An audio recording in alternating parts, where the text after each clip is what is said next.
Welcome back, hip hop purists, to another episode of 40 Years of Hip Hop, where we review and dissect 1,000 songs over the span of 40 years from 1979 to 2019. This is your host with the many aliases, the G-Man, also known as the G-Money, and when I get mad, the Incredible G.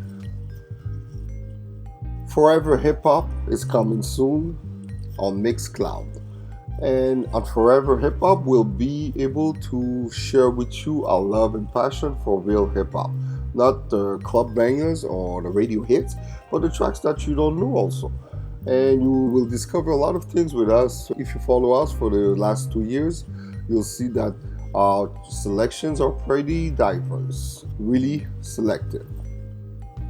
Coming out soon, Forever Hip Hop Radio. It's going to be on the Mixcloud channel. We also have our IG page called Forever Hip Hop. Go check it out and subscribe and follow us.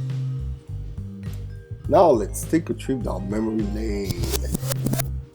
What do Tone Loc, Kwame, Two Life Crew, De La Soul, Ghetto Boys, Cool G Rap and DJ Polo, Nice and Smooth, Special Ed, Chill Rap G, Cool Moody, Gangstar, LL Cool J, Heavy D and the Boys, Internet, Boogie Down Production, Beastie Boys, EPMD, Cool C, Schoolie D, Donald D, Big Daddy Kane, MC Light, Ice-T, Biz Markie, DJ Chuck Chill Out and Cold Chip, Chub Rock, Just Ice, Redhead Kingpin and the FBI, Divine Staller, Steezo, Def Jeff, Craig G, and many more rappers all had in common.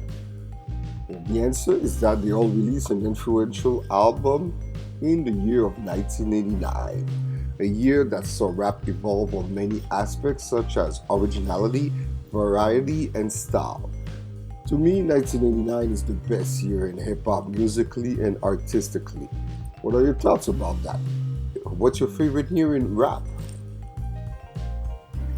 Before we get to the review, be on the lookout for this week's next episode on Friday by my partner in crime, Mr. Ron. He will review Climax Girl Shit by Slum Village. Gone are the days when you could rap about sex and still make it sound poetic. It is a beautiful track by a wonderful rap group that lost two of the original members in the past years. Rest in peace to Jay Dilla and Bad Thing. Looking forward to hearing Mr. Ron's review. Today we'll be reviewing, on episode 89, The Gas Phase by Third Base featuring Zev Love X from the 1989 The Cactus album.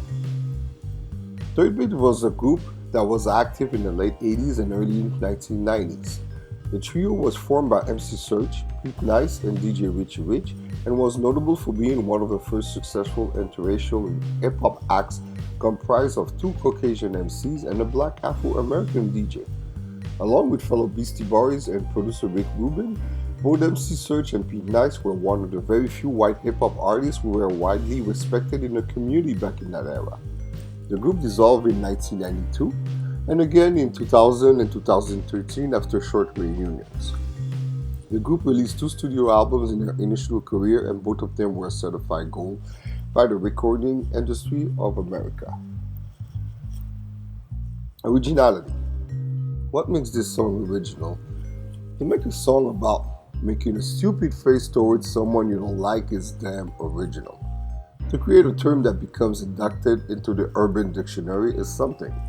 The term and concept of the gas face were coined by guest rapper Zev Love X and was inspired by times when Third Base and Zev would try to talk to girls, and the dismissive looks girls sometimes gave them became known as the gas face.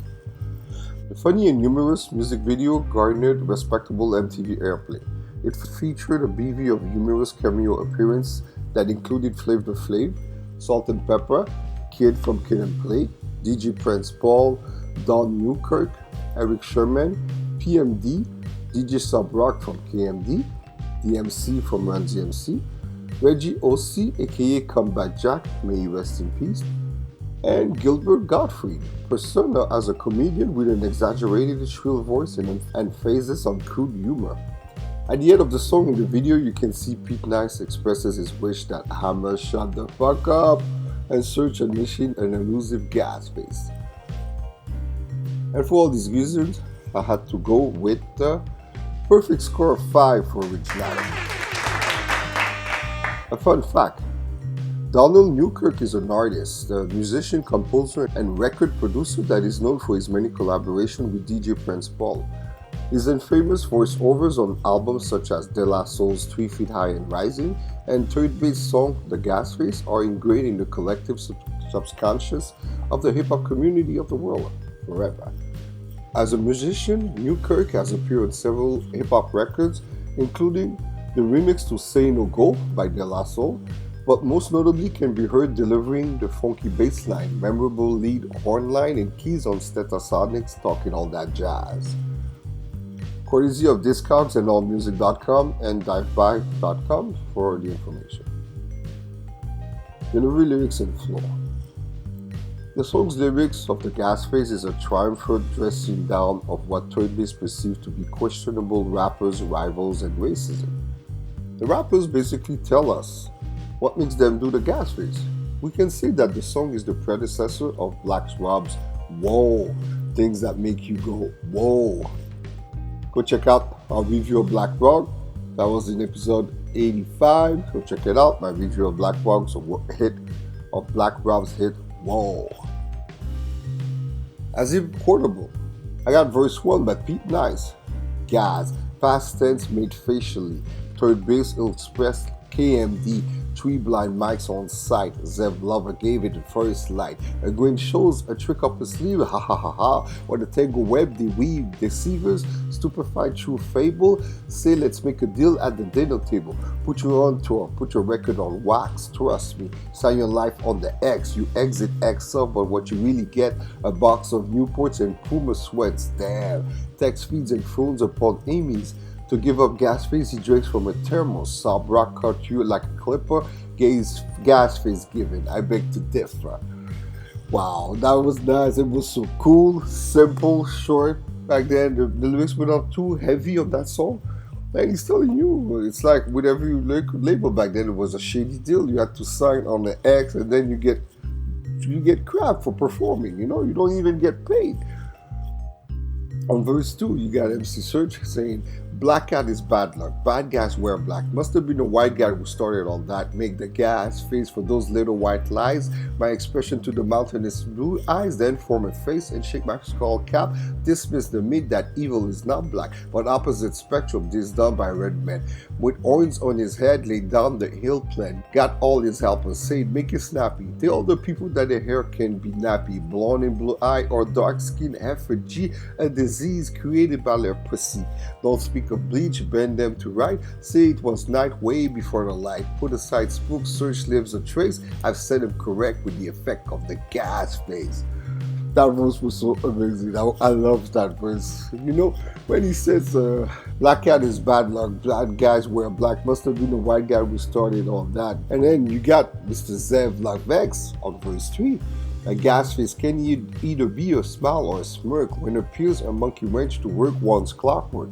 Perking his brim to the rim of my cup. Don't tempt me, you're empty, so fill her up. As if I'm talking coffee or cocoa is your local. Cash or credit for unleaded as Sunoco. KMD and third base is just ace in the old. I mean soul, so make the gas face. Oh, damn, if looks could kill, you look like your host was a ghost from your grill. But still, what's the new fat to recollect? To our passing face to facets to 80 deca. For my label reads hood. Street might have a tattoo, but don't pick any card on the rabbit from my hat. Never a magician if I ever tricked him. Oh shit, another gas face victim. Then you got the piano. Dum, dum, dum, dum, dum. Courtesy of Genius.com for the lyrics. So for lyrics, I had to go with a 4.25 out of 5. I wasn't sure if I had to give more because compared with that era, there was better lyrics or written rhymes that came out. So that's why I settled with a 4.25. A fun fact. After several years of trials and tribulations with record labels, including the death of his brother Sub Rock, Zev Love X from KMD reinvented itself as the underground rap legend MF Doom. So Zev Love X became MF Doom, party people, you know. His career was going strong until his early passing on October 31st, 2020. He passed away on Halloween night last year. Rest in power and peace, Daniel Dumali. Drum rolls, please. Here's my top 5 third bass songs. In any particular order. I got the Words of Wisdom from the Cactus album that was released in '89. Did you know that the song Words of Wisdom was recorded under the name Three the Hard Way? That was the group's name before they signed to Def Jam. However, the recording still made it onto the album and it was credited as third bass. And then I got Stepped Into the AM from the same album, the Cactus album 1989. And then I have as number 3 another Cactus album cut. It's the Gas Phase, the song that I'm reviewing. Then my 2 other songs for number 4, I had Three Strikes 5000 from the album Dialects of Dialect in 1991. And also as number 5, it's from the album Dialects of Dialect, again in 91. It was a song called Check Yourself. And this song, if I remember, was released only on the LP version. It wasn't on the regular album. It was a special song. It had a jazzy feeling. It was different, something different they were trying, and I really liked it, you know. These were my top 5 third bass songs. We only have 2 albums and a few cuts that was released like in the movie The Gladiator on the soundtrack, and they released like a few years later when they attempted to reunite another track. I can't remember the song or the name of the song, but it came out as a single, promotional single, and it didn't work that well.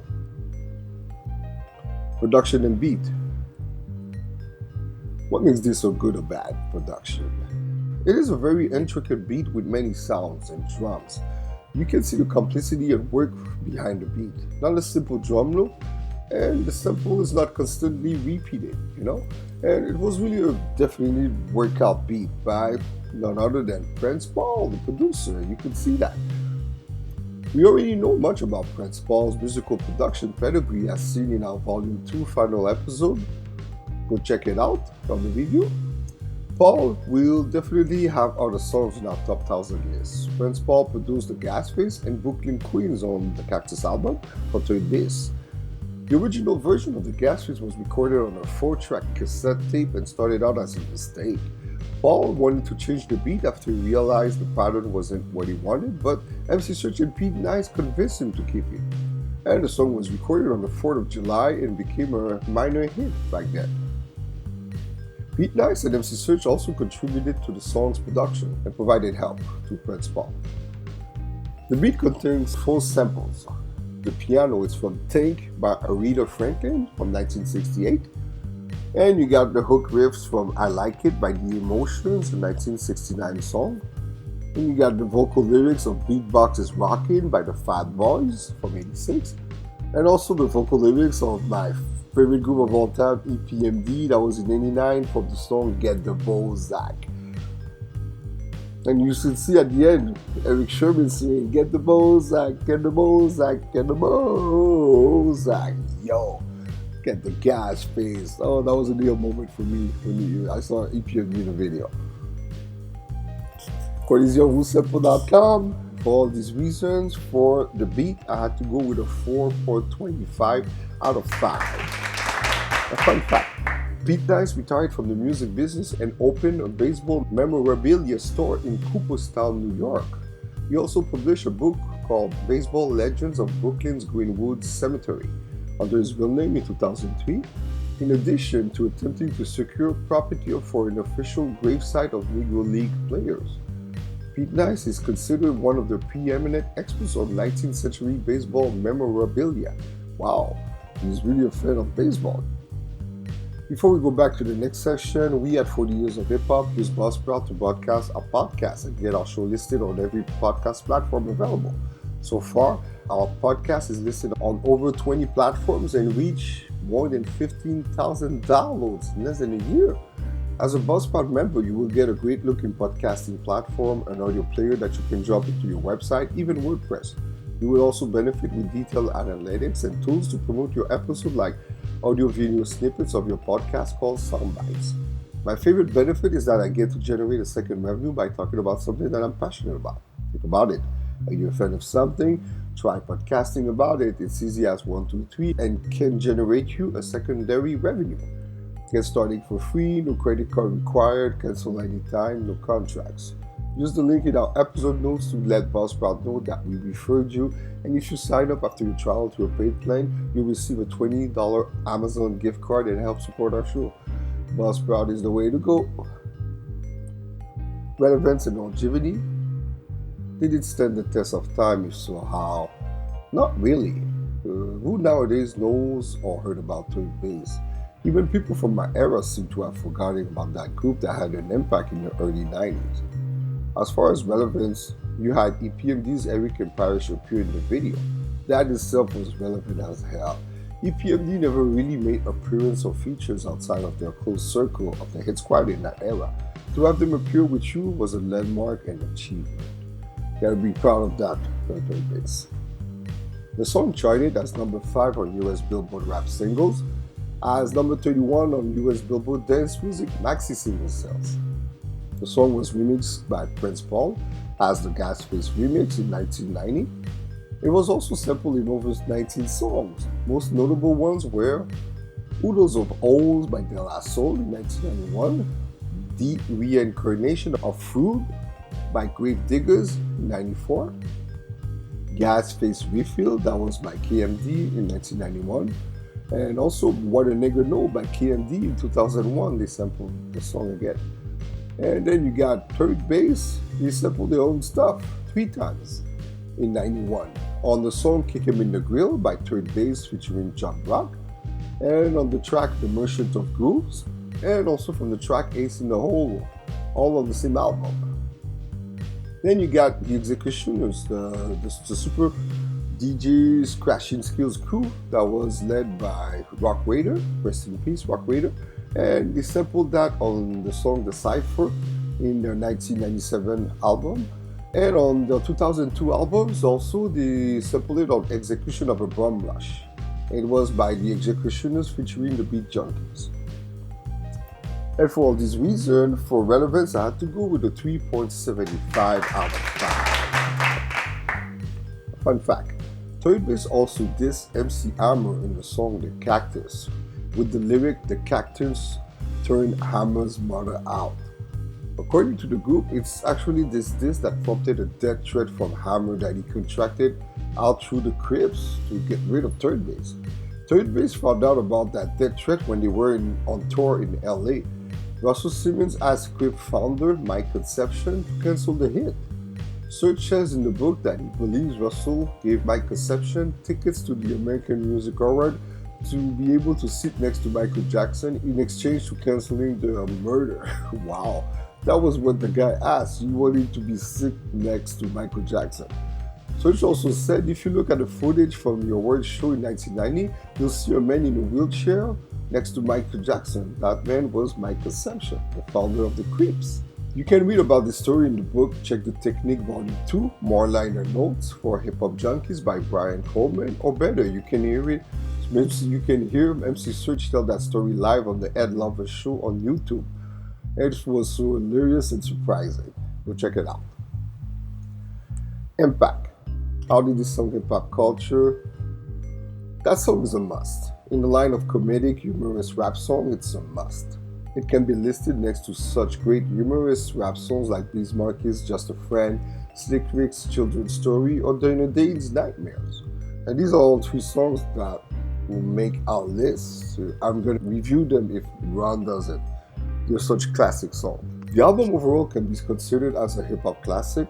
It features songs that are either lyrical, showcases or about women, such as the hidden sexual meaning of Oval Office. The Cactus album was also known as the Cactus CD and also as the Cactus Cassette, depending on the release format.